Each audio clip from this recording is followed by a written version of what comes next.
Sebelumnya saya ucapkan terima kasih kepada Ibu karena sudah berkenan untuk saya mintai informasi terkait dengan tugas guru penggerak saya, yaitu pengambilan keputusan yang berbasis nilai-nilai kebajikan seorang pemimpin. Nah, di sini karena Ibu sebagai kepala sekolah di SD 1 Bakulan, mungkin nanti saya akan menyampaikan beberapa pertanyaan kepada Ibu Kepala. Mohon kiranya untuk memberikan informasi atau jawaban sesuai dengan apa yang telah Ibu laksanakan selama menjadi pemimpin di sekolah, begitu Ibu. Baik, Pak Agus, ya apa namanya, informasi ataupun jawaban saya terkait dengan pertanyaan penjenengan tadi, ini bahwa memang benar adanya seorang pemimpin itu sudah pasti ini sebuah keniscayaan akan dihadapkan pada suatu permasalahan. Oke. Nah, terkadang permasalahan tersebut itu kita harus memilih. Permasalahan itu adalah benar dengan benar. Kemudian ada juga kita harus memilih permasalahan yang satu benar, yang satu salah. Iya. Kalau yang benar dengan benar itu istilahnya adalah dilema etika. Sedangkan yang benar melawan salah itu bujukan moral. Contohnya dilema etika itu misalnya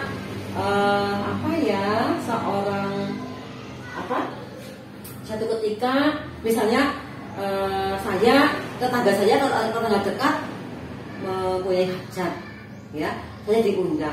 Yang sisi di tugas sekolah saya itu harus mengikuti rapat yang sangat penting. Nah, itu di situ kita akan dilema gitu. Nah, itu adalah dilema yang luar biasa. Gitu. Jadi seperti itu Ibu ya. Jadi kadang-kadang memang ada kedilemaan begitu rasa karena semuanya benar, jadi bingung gitu dalam mengambil keputusan gitu. Terima kasih Bu.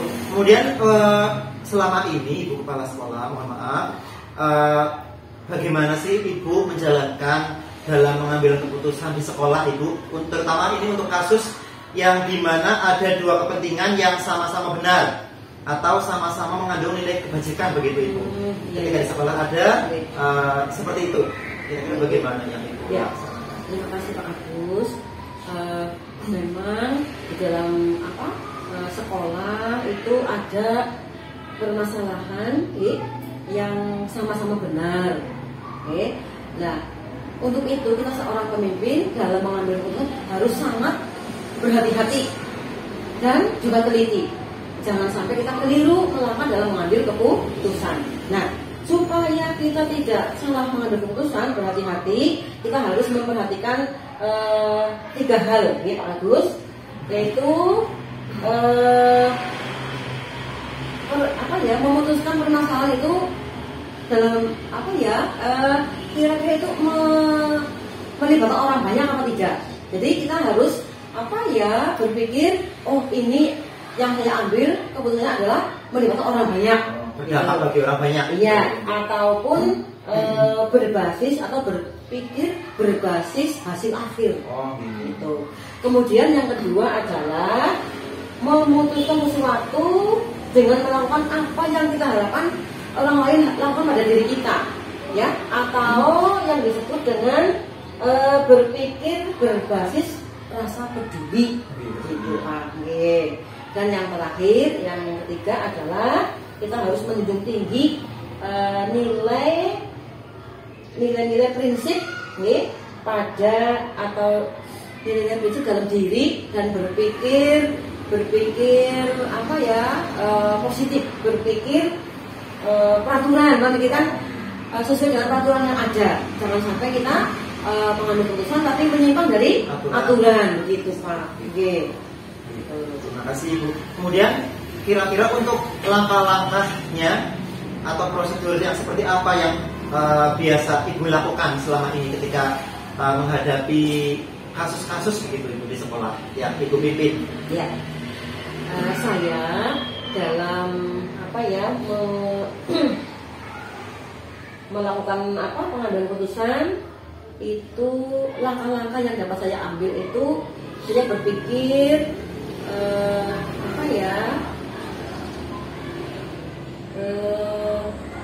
menyaring ataupun mengidentifikasi permasalahan yang saya hadapi. Nah, kira-kira permasalahan itu berhubungan dengan etika, sopan santun, ataupun moral, norma sosial begitu Pak. Kemudian mengidentifikasi juga kira-kira siapa saja atau pihak siapa saja yang ikut terlibat dalam kasus tersebut, dalam dilema etika tersebut. Terima kasih Bu. Kemudian dari pengambilan keputusan itu atau langkah-langkah yang tadi Ibu sebutkan, yang Ibu anggap efektif itu dalam mengambil keputusan pada kasus yang memiliki dilema etika itu yang seperti apa Bu? Yang dianggap efektif gitu. Yang efektif ya. Dalam mengambil keputusan yang efektif itu ya harus sesegera mungkin permasalahan itu diselesaikan, ya sesegera mungkin. Kemudian bagaimana caranya? Ya mengumpulkan semua rekan-rekan guru, seluruh pendidik dan tenaga pendidikan dikumpulkan semuanya. Kemudian saya sampaikan permasalahan secara terperinci dan jelas, secara urut begitu Pak, secara runtut. Kemudian kita juga berpikir pada aturan ataupun regulasi yang ada, antara lain itu. Kemudian hasil kita rekap. Kemudian yang terakhir segera mengambil keputusan gitu. Kemudian Ibu ini selanjutnya kan dalam pengambilan keputusan pasti ada suatu tantangan yang dihadapi Ibu karena kan terkadang permasalahan itu atau keputusan yang akan kita ambil itu benar melawan benar begitu. Pasti itu kan terdapat tantangan ketika kita mengambil keputusan yang A, ada pihak yang mungkin tidak menerima. Seperti apa Bu tantangan yang pernah dihadapi? Iya. Nah disitulah peran seorang pemimpin Pak Agus. Jadi besok kalau sudah jadi seorang pemimpin ya harus itu lagi mempertimbangkan apa-apa yang harus dilakukan. Jadi ada hal-hal yang menjadikan tantangan bagi seorang pemimpin dalam mengambil keputusan. Antara lain adalah bahwa karakter ataupun sifat daripada teman-teman guru tidak semuanya mendukung begitu Pak. Jadi kemudian karakter dari teman-teman guru ada yang tidak mendukung, kemudian mereka ada beberapa yang mungkin tidak bisa sejalan dengan apa yang kita lakukan begitu Pak. Kemudian kita juga harus menyampaikan pada teman-teman tentang regulasi yang sedang dilaksanakan oleh atasan kita itu seperti apa, kita ikuti gitu. Kemudian apakah ada jadwal tersendiri Ibu untuk menyelesaikan sebuah kasus yang dikatakan sebagai dilema etika begitu? Ya kalau saya sendiri karena kasus dilema etika kan muncul tiba-tiba misalnya maka kalau saya sendiri maka kasus itu harus segera diselesaikan saat itu juga. Saat itu juga dengan pertimbangan bahwa apabila kita menunda-nunda kasus maka itu efeknya nanti akan berkepanjangan, akan menimbulkan permasalahan baru begitu Pak. Kemudian dalam mengambil keputusan itu kan tentunya pasti ada pihak-pihak yang terlibat dan ikut membantu begitu. Dalam hal ini siapa begitu Bu? Atau faktor-faktor yang mempermudah Ibu dalam mengambil keputusan itu? Banyak Pak faktor-faktor yang mempermudah, membantu saya dalam mengambil keputusan. Tentunya adalah guru-guru yang sangat baik, berpositif thinking, kemudian guru yang bekerja sesuai dengan tupoksinya, begitu Pak. Iya. Kemudian guru itu juga memiliki jiwa besar, rasa kekeluargaan yang sangat baik, begitu Pak. Itu sangat membantu saya dalam menyelesaikan kasus. Berarti kerja tim begitu Ibu? Terus dari semua yang tadi Ibu Kepala sampaikan, kira-kira Ibu ini untuk saya yang semoga nanti kedepannya bisa menjadi pemimpin dan sekarang sudah menjadi pemimpin di kelas saya begitu Ibu, karena saya seorang pendidik, seorang guru. Misalnya saya di sini juga menjadi pemimpin bagi murid-murid saya di kelas begitu. Nah, kira-kira dari yang Ibu sampaikan tadi, pembelajaran untuk saya seperti apa ya Bu ya, supaya nanti saya bisa siap ketika dihadapkan dengan kasus yang memiliki dilema etika atau ada bujukan moral seperti itu Bu. Iya Pak Agus, saya berpesan ya benar, ini memang sekarang pemimpin di kelas, dan saya doakan besok jadi pemimpin yang sesungguhnya, pemimpin sebuah lembaga ya Pak ya. Dan yang jelas manusia itu tidak akan mungkin lepas dari sebuah permasalahan ataupun kasus-kasus dilema etika, itu pasti. Nah, untuk itu apabila panjenengan menghadapi sebuah kasus, monggo tadi saya sampaikan tadi untuk segera diselesaikan, jangan sampai ditunda atau menunggu lain waktu, itu jangan sampai, karena akan memperpanjang permasalahan, tidak baik lah intinya begitu. Dan yang kedua, dalam mengambil keputusan itu panjenengan mempertimbangkan resiko, resiko dan juga dari sisi kebermanfaatannya. Iya, resikonya kecil tapi manfaatnya besar begitu Pak. Mungkin itu Pak ya, saya jawab. Terima kasih banyak Ibu atas waktu dan kesempatan saya untuk menggali informasi dari Ibu Kepala Sekolah tentang bagaimana Ibu sebagai pemimpin yang saya katakan sudah senior ini dalam mengambil keputusan-keputusan di sekolah yang Ibu pimpin selama ini. Semoga menjadi pelajaran yang berharga bagi saya tentunya, yang sekarang menjadi pemimpin pembelajaran di kelas saya. Jadi nanti ini bisa menjadi pembelajaran yang berharga bagi saya. Terima kasih atas waktunya Ibu. Mohon maaf jika kurang berkenan Ibu ini karena saya mengganggu waktu Ibu. Tidak sama sekali Pak. Saya malah terima kasih bisa memberikan informasi. Mudah-mudahan informasi yang saya sampaikan itu bermanfaat dan benar. Kalaupun salah saya minta maaf. Begitu ya Agus. Nah, saya doakan mudah-mudahan panjenengan bisa menjadi teladan bagi peserta didik dan nanti sukses pada akhirnya untuk menjadi seorang pemimpin yang sesungguhnya. Terima kasih banyak Ibu. Sama-sama Pak Agus, minta maaf ya. Terima kasih.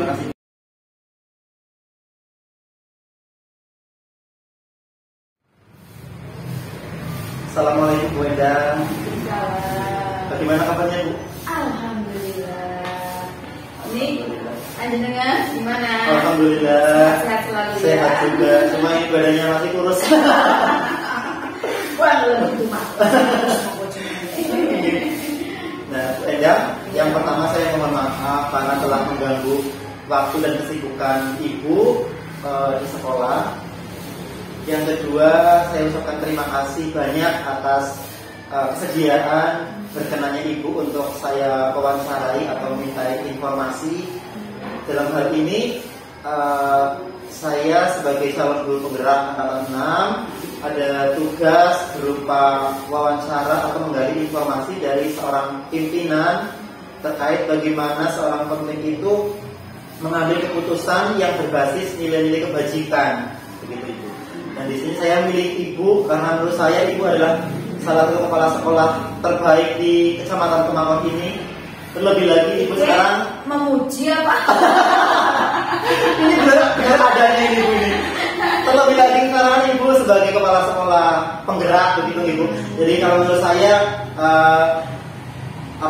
saya yang masih tahap belajar ini sangat bisa untuk menuntut ilmu atau menggali ilmu, menggali informasi dari ibu gitu. Monggo silahkan, tapi ya semampu saya ya Mas ya, karena yang namanya panjenengan saya yakin itu banyak materi-materi baru yang mungkin kadang-kadang saya baru dengar, tapi insya Allah nanti kita sesuaikan saja. Nanti dengan pengalaman saya mungkin bisa menjadi tambahan panjenengan. Monggo silahkan. Terima kasih Ibu. Langsung saja saya mulai Ibu. Monggo silahkan. Tentunya kan di sekolah, selama sebagai kepala sekolah, Ibu kan sudah menjumpai beberapa atau banyak kasus permasalahan di sekolah, begitu Ibu. Nah, yang selama ini kira-kira bagaimana Ibu itu bisa mengidentifikasi kasus-kasus yang merupakan dilema etika, yang dimana itu benar, sama-sama benar, lawan benar, dan atau kasus yang merupakan rujukan moral, dimana kasus itu benar melawan salah, begitu Ibu. Masalah itu sangat sering sekali terjadi di sekolah, apalagi dengan perbedaan latar belakang, perbedaan sumber daya manusianya, itu banyak sekali terjadi. Permasalahan itu terjadi. Kalau saya mengidentifikasi ini masuk ke etika, atau masuk dilema etika atau bujukan moral, saya melihat permasalahannya dulu. Kan itu bisa dilihat dari mana ya, dari kalau itu masalah itu kok sama-sama benar, nah berarti dan sesuai dengan nilai-nilai yang ada di sekitar kita, itu kita masukkan ke dilema etika. Tapi kalau masalah itu jelas terlihat bahwa ini yang satu benar dan yang satu salah, nah itu yang masuk ke rujukan moral. Itu saya melihat permasalahannya, identifikasinya, kita lihat masalahnya, insya Allah bisa dilihat lah cara mengidentifikasinya itu. Kemudian selama ini dalam mengambil keputusan di sekolah, karena Ibu kan sudah berpengalaman sebagai kepala sekolah, Ibu kurang lebih sudah mau 3 periode Ibu. Ya, insya Allah. Sudah berdasarkan amin. Amin. Dan ketika akan mengambil keputusan di mana untuk kasus-kasus yang sama-sama benar atau dilema etika, itu apa yang Ibu lakukan ketika akan mengambil keputusan di mana kasus itu atau memiliki kebenaran sama-sama benar, begitu Bu? Nah, ini sering terjadi sekali Mas. Sering sekali terjadi, sehingga butuh kita harus benar-benar melihat masalah itu.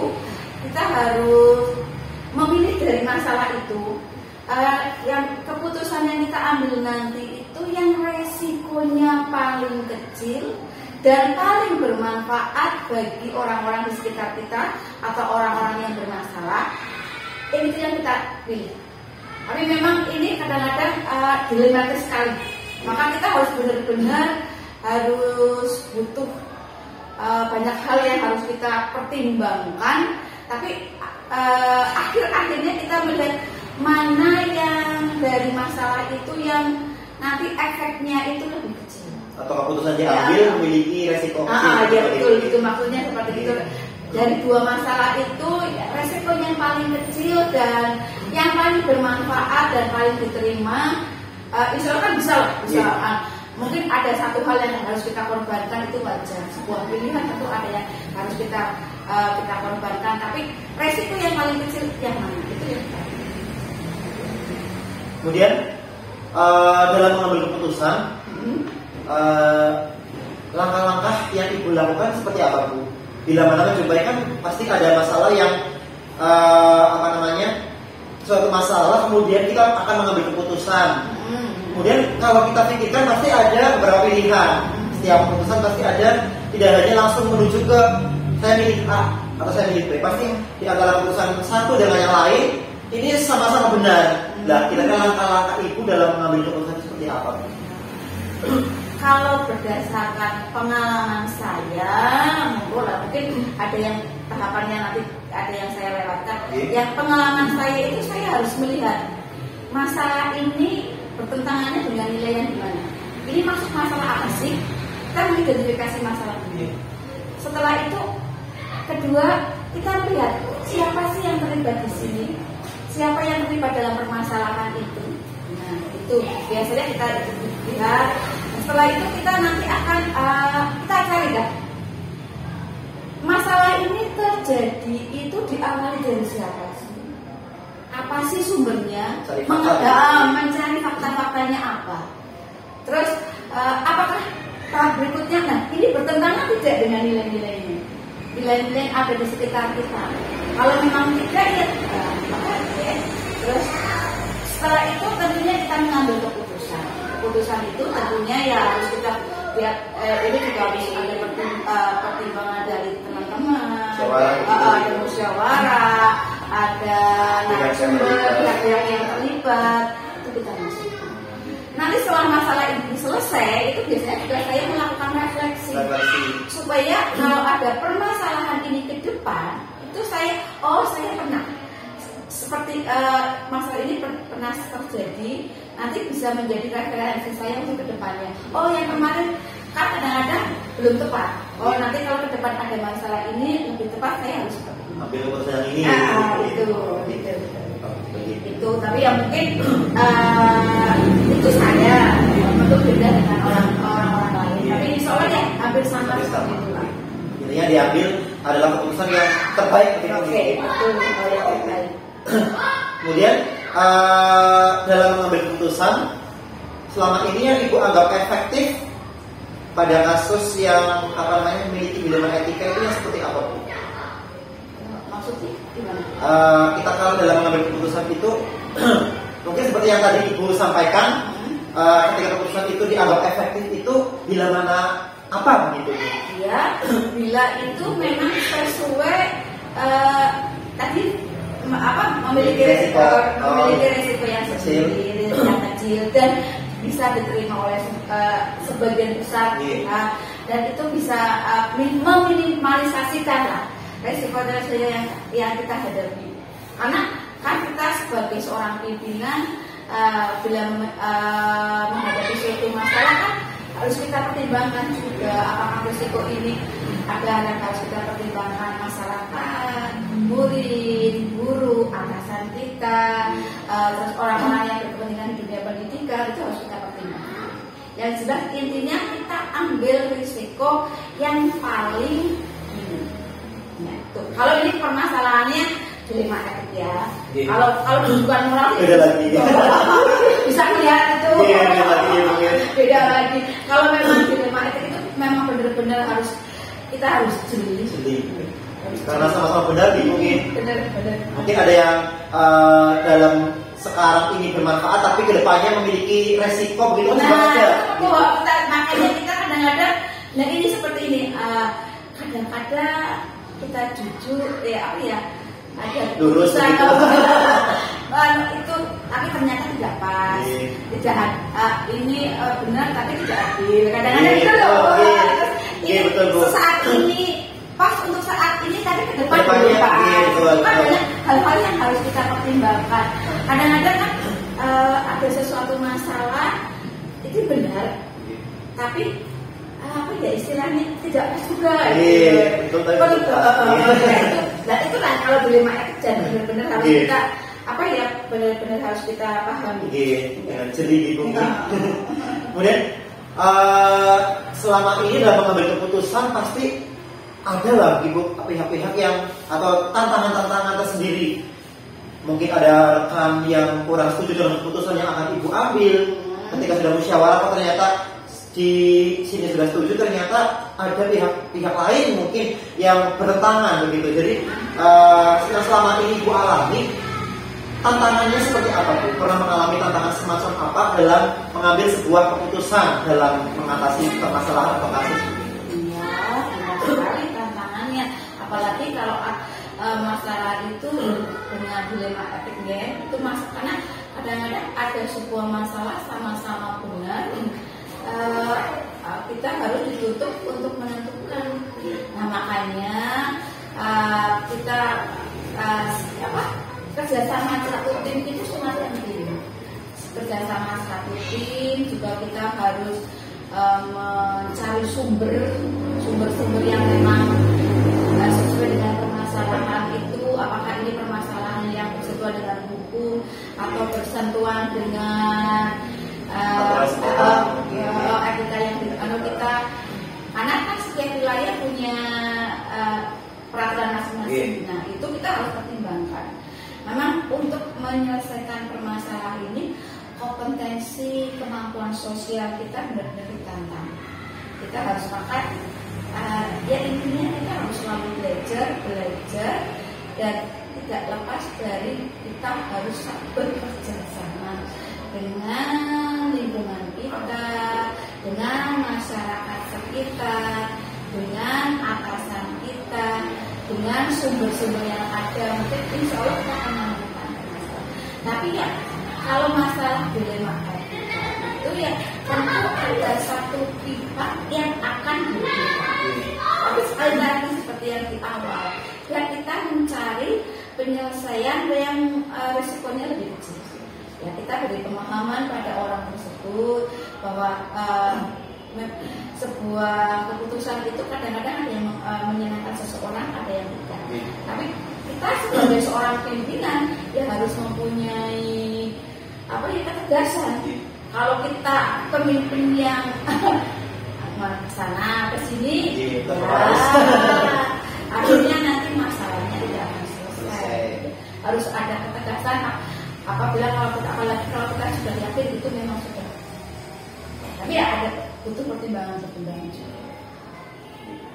Untuk menyelesaikan permasalahan, apakah Ibu membuat jalur tersendiri atau misalkan ini hari ini ada kasus anak-anak misalkan terjadi keributan atau ada yang tidak sengaja bermain kasar terhadap temannya ketika istirahat begitu, ketika itu muncul apakah ada jadwal misalkan harus selesai saat ini juga atau jadi jadwal besok akan diselesaikan begitu untuk kalau masalah itu tidak terlalu bisa diselesaikan, ya selesaikan saat itu.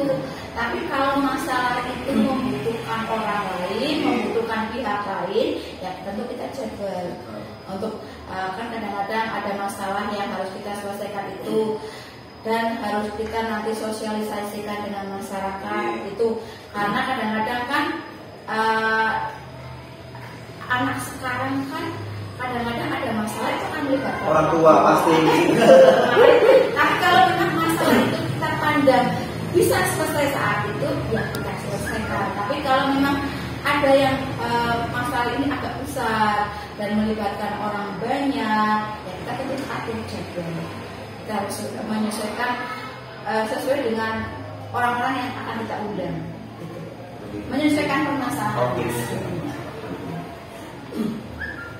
Kemudian dalam mengambil keputusan pastinya ada faktor-faktor atau seseorang yang sangat mendukung gitu bagi Ibu untuk mengambil sebuah keputusan dalam menyelesaikan masalah.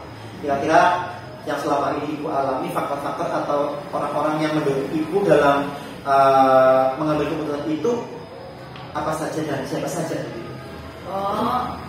Itu yang pertama tentu orang yang terdekat kita, sekitar kita, yaitu tim kita, tim yang ada di sekolah kita itu adalah itu kan orang-orang yang paling penting, yang kadang-kadang karena kita sebagai orang tua kepala sekolah kadang-kadang tidak standby di kelas, mereka yang beliau yang lebih paham, ya itu tim kita yang pertama.